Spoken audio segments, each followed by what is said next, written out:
কেন পৃথিবীর সবচেয়ে শক্তিশালী দেশ মধ্যপ্রাচ্যের একটি দেশকে এত ভয় পায়? কেন ৪০ বছরেরও বেশি সময় ধরে আমেরিকা আর ইরানের মধ্যে একটি ফোন কল পর্যন্ত হয়নি? আর কেনই বা এই দুই দেশের নাম একসাথে এলেই বিশ্ববাসীর মাথায় একটাই শব্দ আসে, আর তা হলো যুদ্ধ।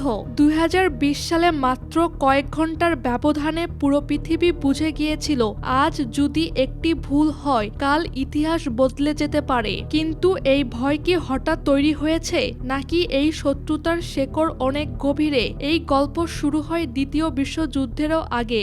২০ শতকের শুরুতে ব্রিটিশরা ইরানের মরুভূমির নিচে তেলের সন্ধান পায়। ধীরে ধীরে জানা যায় ইরানের মাটির নিচে লুকিয়ে আছে পৃথিবীর চতুর্থ বৃহত্তম তেল ভান্ডার। কিন্তু তেল ইরানের হলেও লাভের বেশিরভাগ অংশ চলে যাচ্ছিল ব্রিটেনের হাতে। একটি অসম চুক্তির মাধ্যমে গঠিত আংলো ইরানিয়ান অয়েল কোম্পানিতে ইরান পেত মাত্র ১৬%, আর ব্রিটেন নিয়ে যেত ৮৪% লাভ।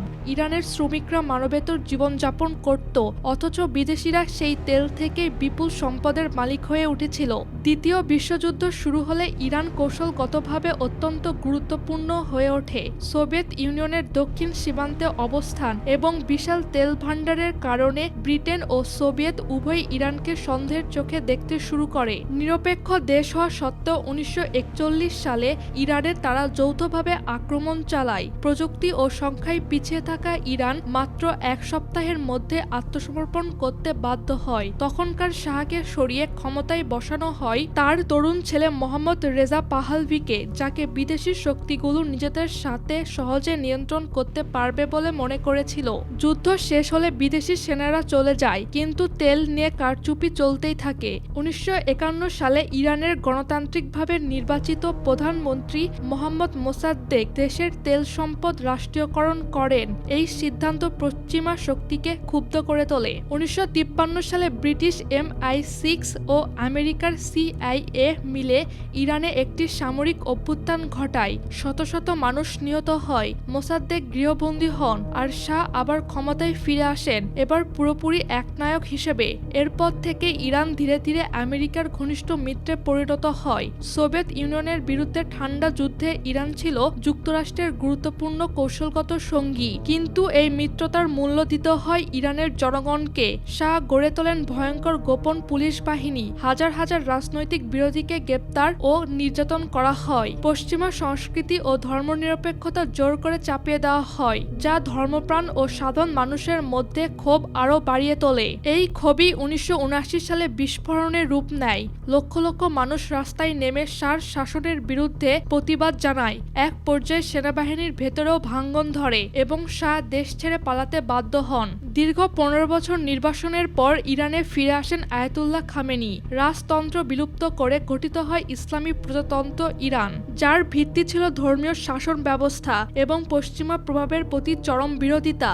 নতুন এই সরকার আমেরিকা ও ইসরায়েলকে প্রকাশ্যে শত্রু ঘোষণা করে। যখন যুক্তরাষ্ট্র পতিত শাহকে চিকিৎসার জন্য আশ্রয় দেয়, তখন ইরানের ক্ষোভ চরমে পৌঁছে যায়। ১৯৭৯ সালের নভেম্বরে তেহরানের মার্কিন দূতাবাসে হামলা চালিয়ে ৫২ জন আমেরিকান কূটনীতিক ও নাগরিককে জিম্মি করা হয়, যারা ৪৪৪ দিন বন্দী ছিলেন। এই ঘটনার পর থেকে আমেরিকা ও ইরানের সব কূটনৈতিক সম্পর্ক সম্পূর্ণভাবে বন্ধ হয়ে যায়। এরপর শুরু হয় দীর্ঘ রক্তক্ষয়ী অধ্যায়। ১৯৮০ সালে সাদ্দাম হোসেনের নেতৃত্বে ইরাক ইরানে আক্রমণ চালায়। ৮ বছর ধরে চলা এই যুদ্ধে প্রায় ৪ লাখ ইরানি প্রাণ হারান। এই সময় যুক্তরাষ্ট্র ইরাককে পরোক্ষভাবে সহায়তা করে, আর একই সঙ্গে ইরানকে অর্থনৈতিক নিষেধাজ্ঞায় জর্জরিত করে তোলে।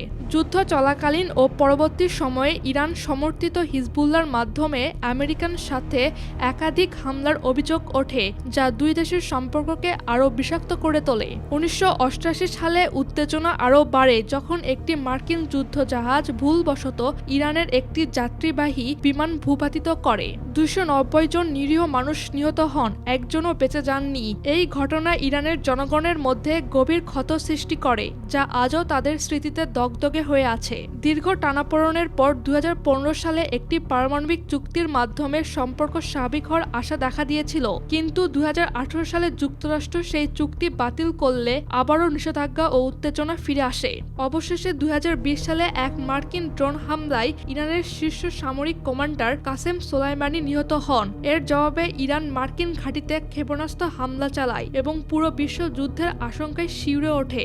যুদ্ধ সেদিন শুরু হয়নি, কিন্তু প্রশ্ন আজও রয়েছে, এই শত বছরের অবিশ্বাস, হস্তক্ষেপ আর প্রতিশোধের রাজনীতি কি কখনো শেষ হবে, নাকি আমেরিকা ও ইরানের এই শত্রুতা আবারও পৃথিবীকে যুদ্ধের কিনারায় নিয়ে যাবে? সিদ্ধান্ত ইতিহাস দেবে, কিন্তু পরিণতি ভোগ করতে হবে পুরো বিশ্বকে।